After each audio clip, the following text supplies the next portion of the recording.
Agora vamos tocar num assunto polêmico por aqui, né? Vamos pensar junto, falar sobre os indígenas que estão lá no terminal desativado do Saco dos Limões há meses. A prefeitura da capital recorreu da decisão da justiça que pedia a permanência dos indígenas naquele local que é completamente insalubre. E essa briga parece que está longe de terminar. O número de famílias indígenas que chegam no terminal desativado do bairro Saco dos Limões aumentou nos últimos meses. Agora são quase 100 pessoas vivendo de forma precária. As famílias que vêm do Rio Grande do Sul, Paraná e até da Bahia não pretendem deixar esse local.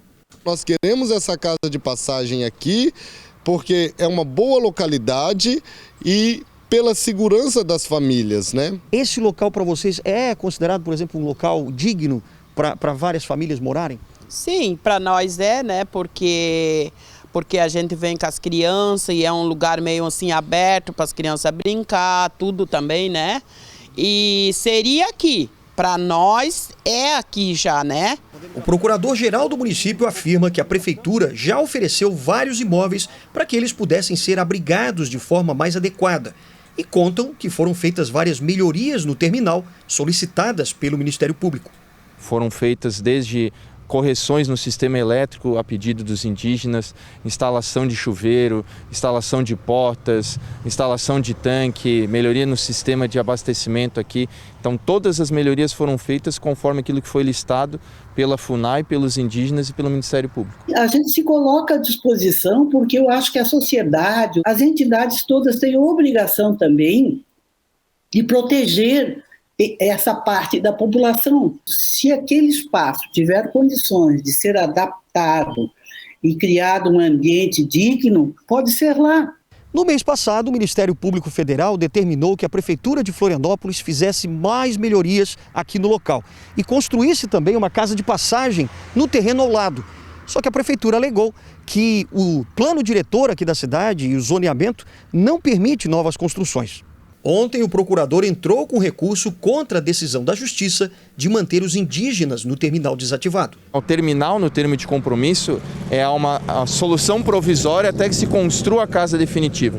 A decisão fala em encaminhar a execução da casa definitiva, que seria no imóvel aqui do lado, mas hoje a legislação urbanística municipal proíbe a execução nesse local.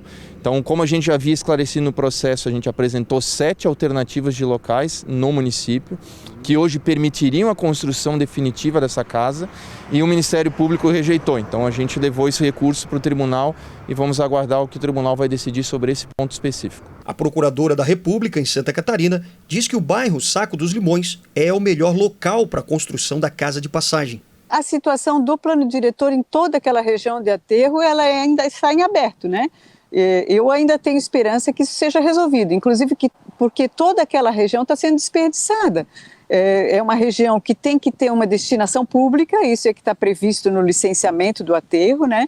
Mas poderia, por exemplo, a prefeitura poderia construir todos os prédios de suas secretarias, da própria prefeitura, naquele local. Assim como pode construir ginásios de esporte, pode construir escolas e pode construir a casa de passagem. Para a Associação de Moradores do Saco dos Limões, essas famílias precisam de um local mais adequado. A prefeitura ofereceu hotel, inclusive, para eles ficarem no centro, onde eles estariam mais próximos do local de venda e mais fácil movimentação, né?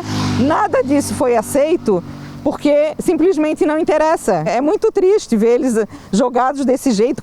A Procuradora-Geral da República conta qual a melhor solução para resolver esse problema. Nós vamos tentar melhorar as condições do abrigo provisório no antigo TSAC, né, até que surja uma outra solução, via judiciário ou não. Mas a Prefeitura de Florianópolis diz que os indígenas não podem mais ficar no terminal. Esse local ele não foi nem projetado para isso, então foi uma solução provisória encontrada lá em 2017 e que a gente vê que é uma ocupação precária e que não atende definitivamente aquela necessidade que os próprios indígenas têm e até mesmo a necessidade que a cidade tem. Ele foi construído como um terminal, houve adaptações mínimas, mas como dá para ver é uma ocupação precária e só uma solução definitiva, uma casa definitiva que pode abrigar de forma correta e adequada esses indígenas. E, enfim, a Fundação Nacional do Índio mandou uma nota, FUNAI, esperamos muito por esse momento, formou por nota ter acompanhado a situação das famílias junto com órgãos municipais e estaduais. Reforça que o contato com as lideranças indígenas, o Ministério Público Federal e outros órgãos envolvidos foi intensificado para que a solução seja encontrada o quanto antes, mas também arregaçar as mangas para tentar ajudar a encontrar essas soluções, pelo jeito nada, mas pelo menos um posicionamento chegou, enfim. Fato é o seguinte, a responsabilidade legal de ocupação do solo, né, de ocupação urbana, regulamentada, vem exatamente do plano diretor. Convenhamos, está travado na Casa Legislativa. Tudo bem, essa é outra questão. É do Poder Executivo. Fico me perguntando por que tanta interferência e, ao mesmo tempo, a vontade da maioria que não está sendo respeitada. O próprio município já se posicionou contrário por evidências muito claras, como um local extremamente insalubre e perigoso, levando em conta que há outros projetos traçados para essa construção que estava efetivamente abandonada. Além disso, o acordo não foi respeitado. Deveriam ter ficado ali até março desse ano.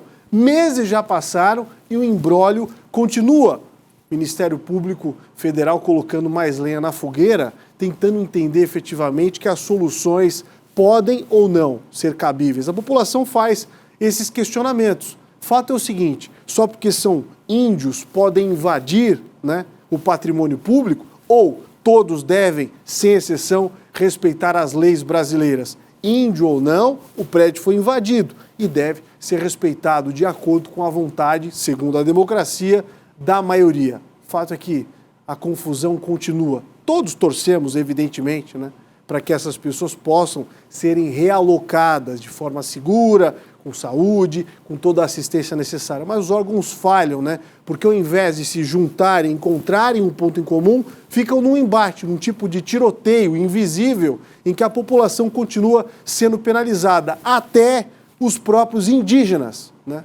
É bom lembrar, né, que 13,8% do território nacional é exclusivamente dedicado e de proteção de área indígena, uma das maiores do mundo, se nós olharmos esses percentuais de outros planetas que também têm proporção continental. Exemplo, Estados Unidos não chega nem a 3%.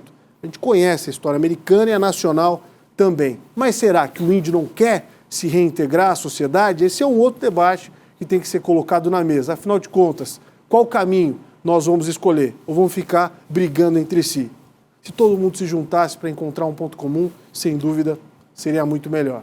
E eles ficam no meio também do fogo cruzado. É dose.